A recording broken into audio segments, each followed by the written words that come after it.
So my name is Okumokitenya Moses, and I'm the founder of a non-profit organization called Heart of Love Beacon for Vulnerable Communities in Uganda.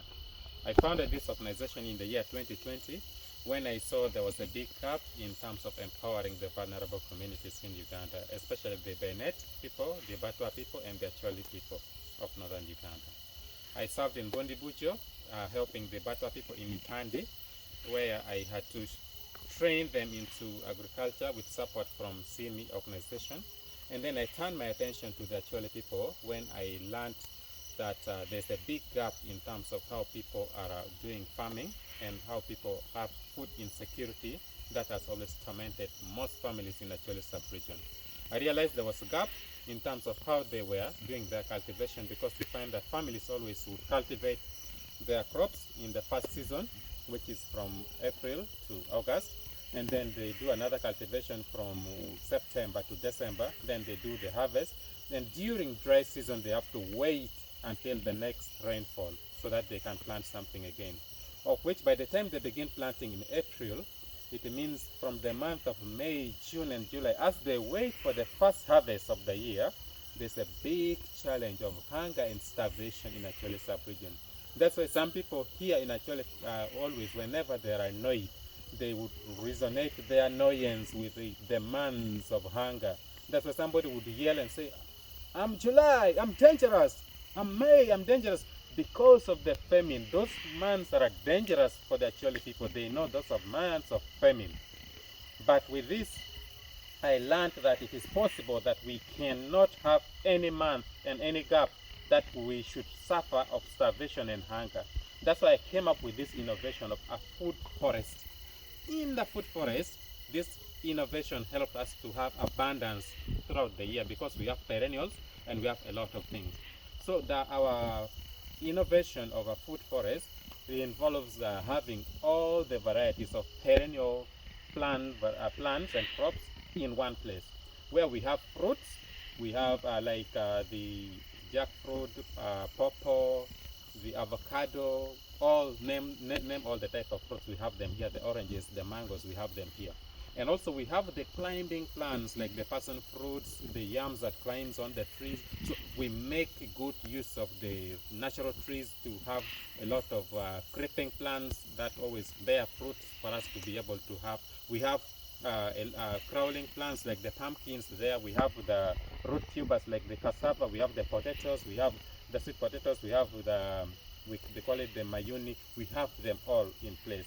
At the same time, we are able to rear birds like the chicken, ducks, turkeys, and other things that stretch the soil around in a conservation agriculture where we don't do so much of digging, but we do much of planting and maintaining the soil fertility, soil structure, and the way it should be, according to how God really created the Garden of Eden. That's what we are mimicking in this food forest. At the same time, we are making good use of the water sources that we have here, where we have been able to put up the fish ponds, and we are able to put some fish varieties like the Nile tilapia. We are keeping the catfish.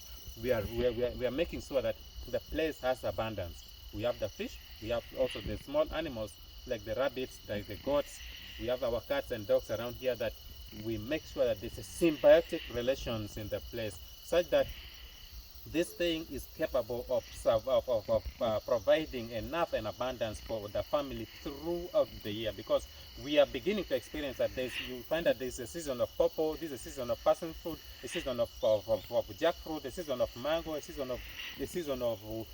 of cassava, the season of sweet potatoes, the season of yams, because we can have all with things in sequence. We have some vegetables like some greens like the kales. They're there. We have the okras. We have a lot of things within one place, and this thing is capable of supporting a family in terms of finances. You have a lot to sell. Like here, you can see this kind of purpose.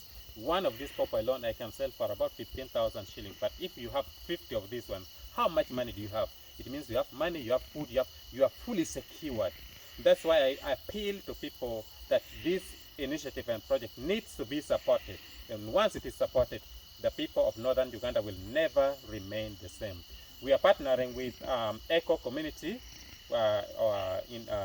in East Africa, that is in Arusha, where the director, Mr. Erin Kinsey, is our best mentor, whom I always talk to whenever we have any challenges around, especially if we have maybe some disease outbreak, we have some pest outbreak, and we want to find organic means of dealing with this. Here, we don't use chemicals, we don't use fertilizers, we use organic means, which is very cheap and affordable for all the families.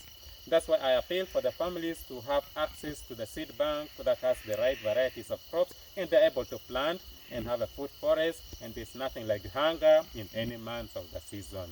That's why I call upon us, the people of Uganda, to make a difference through food forest. This is something that I've never heard of here in Uganda, that somebody has created a prototype of a Garden of Eden, until I happened to do it here in Paicho, and so that it is viable. Let's support the initiative. Together we can make it. Amen.